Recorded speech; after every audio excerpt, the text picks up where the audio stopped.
Eu tenho um compromisso de fazer algumas referências sobre as histórias que não são contadas.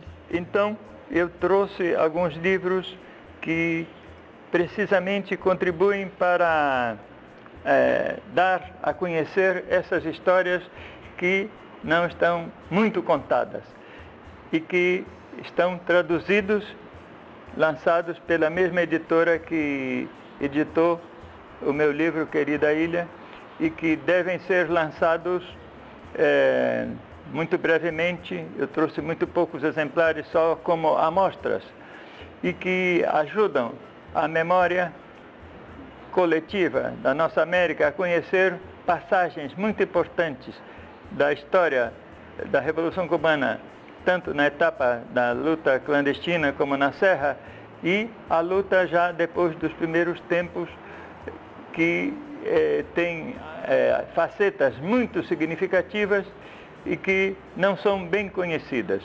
Então, esse material eu gostaria de mostrar muito rapidamente.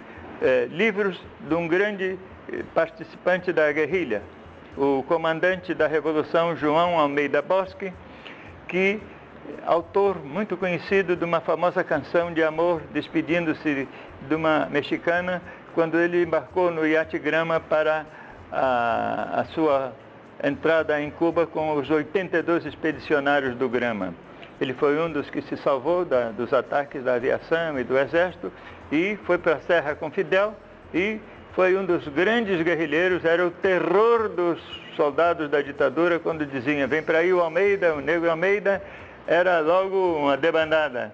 E ele chegou a Havana com Fidel e hoje é um grande membro do Bureau Político, segundo vice-presidente da República, autor não só de música muito boa, porque tem tempo para música, mas tem tempo também para a poesia e para as letras históricas. Ele escreveu a experiência dele na prisão, que é um livro que conta a história dos revolucionários que assaltaram Moncada, dirigidos por Fidel, e que estiveram condenados num presídio que se chamava Modelo, entre aspas, na ilha da então chamada Ilha de Pinos.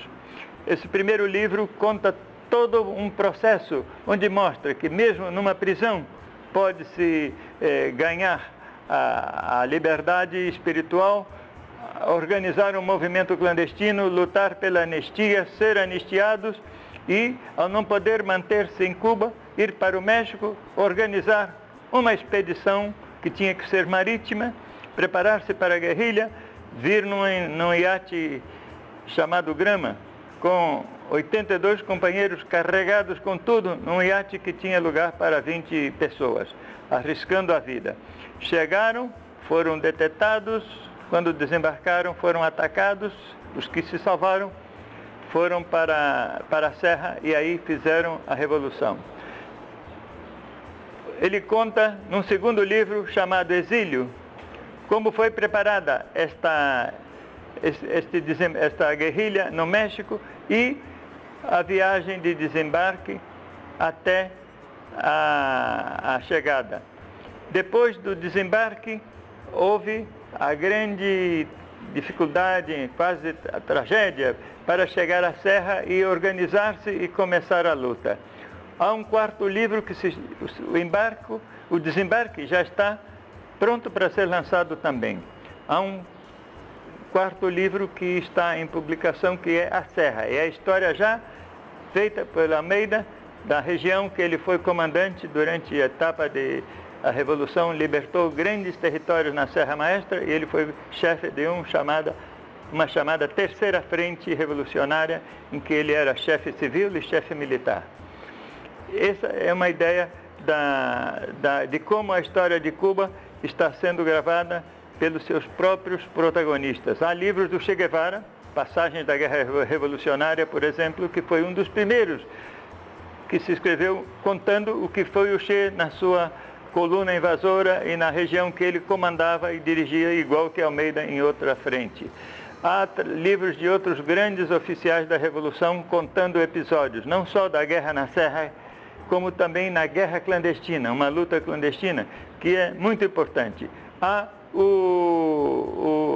uma série de histórias que contam personagens muito interessantes, gente civil que se destacou na luta armada e que foram verdadeiros generais comandando legiões de bravos, muito mal municiados, mal alimentados, mal uniformados, mas que fizeram morder a derrota. Um general que tinha 80 mil homens em armas, com todo o mais moderno que os Estados Unidos podiam dar, e que foram superados pelos guerrilheiros da Serra, que na sua máxima etapa tinham conseguido 3 mil homens.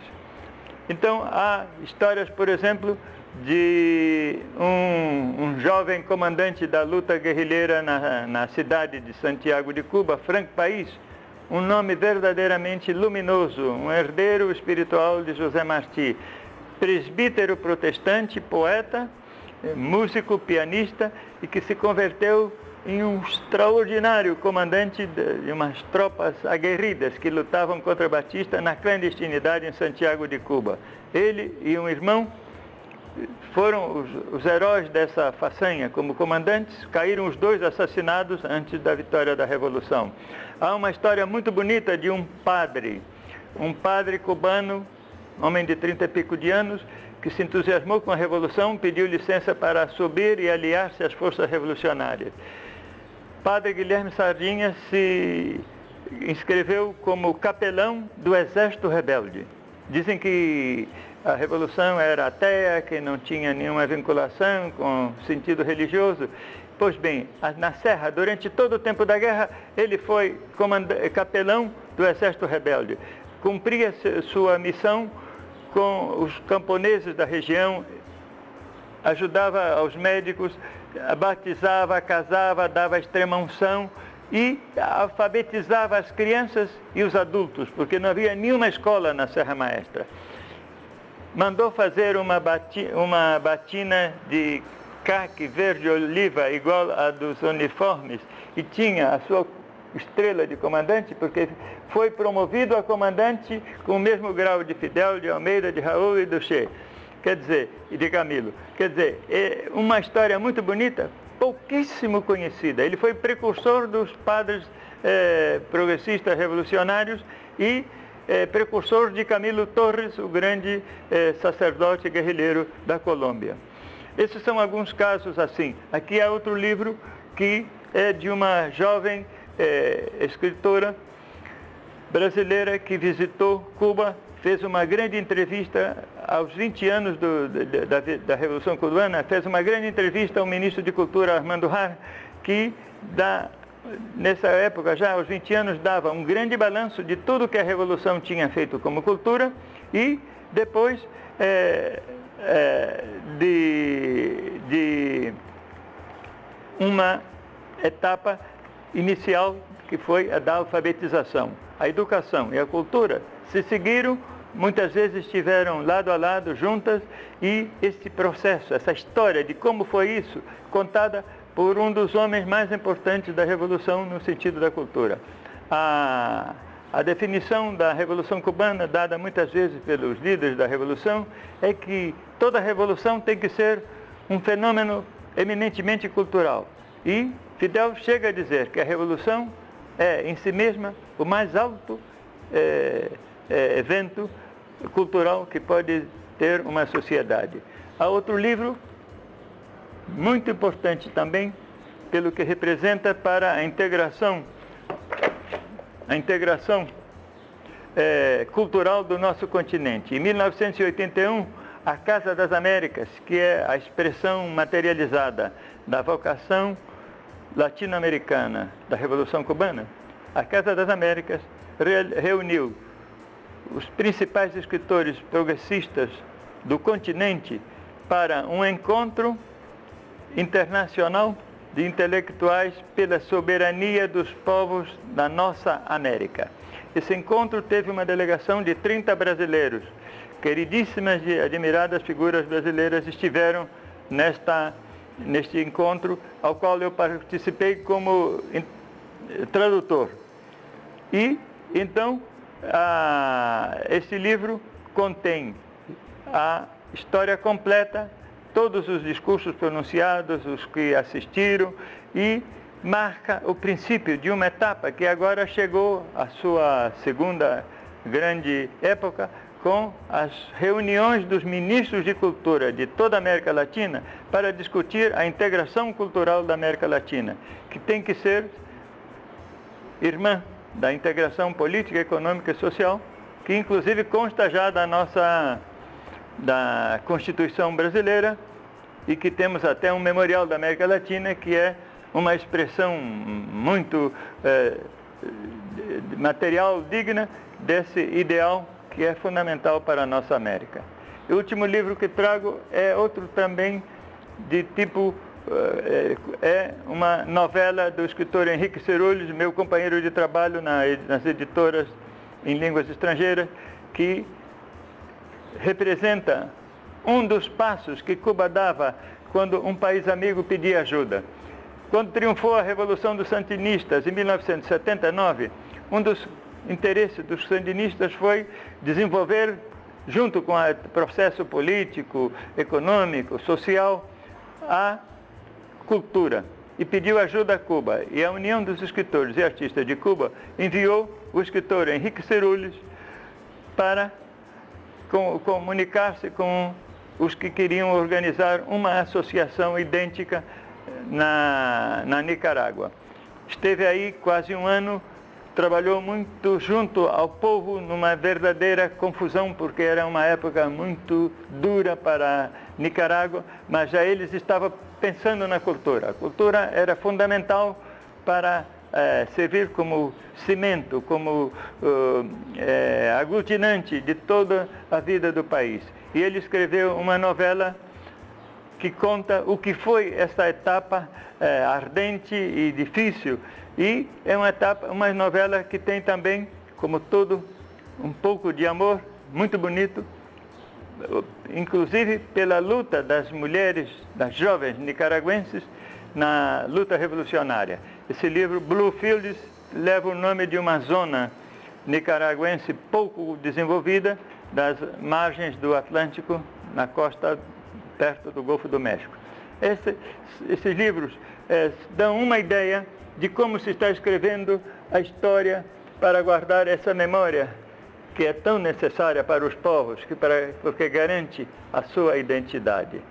Personalidades que eu conheci, tive a sorte de tratar com muitos escritores, porque trabalhando com livros eu conheci, por exemplo, João Marinello, foi presidente do Partido Socialista Popular Comunista, conheci Nicolás Guilhem, grande amigo do Brasil, viveu aqui, foi muito vinculado ao partido, à esquerda brasileira.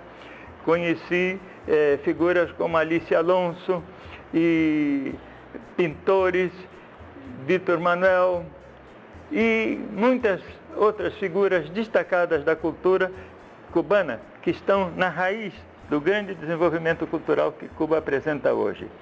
E esta é uma pequena parte da felicidade que tive de participar de todo esse tempo, de sobreviver todo esse tempo e poder ver como Cuba passou de uma mera colônia americana, alguns diziam um verdadeiro bordel dos Estados Unidos, em um país livre, dono da sua soberania, da sua vontade, e que tem cacife suficiente para assumir espontaneamente a defesa do socialismo, que foi o sistema que lhe deu tudo isso, em meio a todos os debacles que estão acontecendo pelo mundo afora, principalmente no centro de radiação do socialismo mundial, que era o Centro Socialista Europeu. Eu creio que esta é uma pequena parte das coisas que se podem dizer e fazer em contato com Cuba, que tem uma história muito ampla, um universo de acontecimentos muito variado, e que todos eles servem de fiador, de avalista para a vigência do socialismo, a viabilidade do socialismo e do homem, que é fundamental para o processo.